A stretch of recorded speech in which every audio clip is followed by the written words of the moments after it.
Merci Madame la Présidente. Monsieur le ministre de l'Intérieur et des Outre-mer, lors d'une récente interview parue dans Le Point, vous avez tenu des propos révisionnistes et paternalistes concernant l'esclavage que l'on aurait espéré ne plus jamais entendre au XXIe siècle. Je vous cite: « C'est la République française qui a aboli l'esclavage, donc on leur demande d'aimer la République, pas toute l'histoire de France évidemment. » Non, ce n'est pas comme vous le dites, la République qui a libéré les esclaves, mais ce sont les esclaves eux-mêmes qui se sont libérés par leur lutte et leur combat. Non, vous ne pouvez pas exiger que l'on vous aime. D'ailleurs, peut-il exister une injonction à l'amour? L'amour relève du consentement et du respect, exactement l'inverse de l'esclavage qui incarne les pires contraintes et violentes que l'humanité ait jamais créées. Monsieur le ministre, l'ignorance est une chose, le mépris en est une autre. Vous n'êtes pas le premier et malheureusement pas le dernier à ne rien connaître ni comprendre des Outre-mer. Vous êtes par contre l'un des rares à vous permettre une telle condescendance. Ainsi, je vous le dis comme je pense, vous nous faites honte. En tant que député de La Réunion, je vous le dis comme tel, aux côtés de mes camarades et collègues ultramarins, vous êtes disqualifiés après de tels propos. Lorsque vous parlez ainsi, vous ne représentez pas la République, mais son antithèse. La République, ce sont nos reines et nos rois marronnes, nos résistantes et nos résistants. La République, c'est Simandef, Élie ou Eva, ce n'est pas vous. La République, c'est l'esclave romain en Martinique ou le marron pèdre en Guadeloupe, ce n'est pas vous. La République, c'est le marron Boni en Guyane ou l'engagé Bakar Kasso à Mayotte, ce n'est pas vous.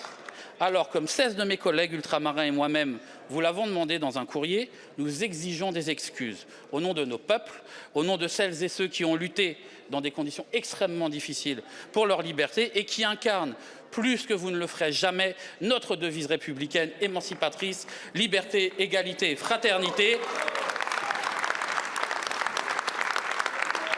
Je vous remercie. La parole est à Monsieur Gérald Darmanin, ministre de l'Intérieur et des Outre-mer. Merci Madame la Présidente, Mesdames et Messieurs les députés. Monsieur le député, à vouloir faire des polémiques sur tout, on s'en disqualifie.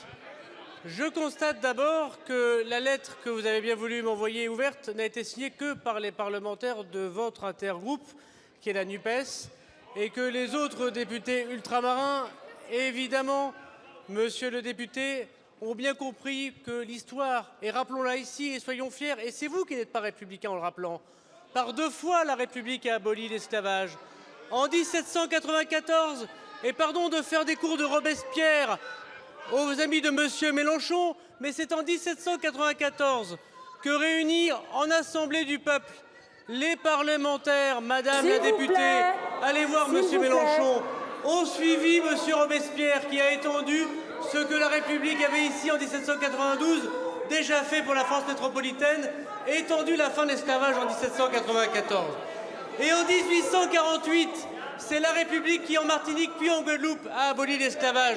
Ce qui ne retire évidemment en rien le combat de ceux qui, esclaves ou non esclaves, ont voulu combattre ce crime contre l'humanité. Je n'ai rien dit d'autre, monsieur le député. Je pense qu'il faut réviser les livres d'histoire. Je vous remercie, Monsieur le ministre. Monsieur Gaillard. Monsieur le ministre, je vois que définitivement le mépris est une seconde nature chez vous. Je vous remercie.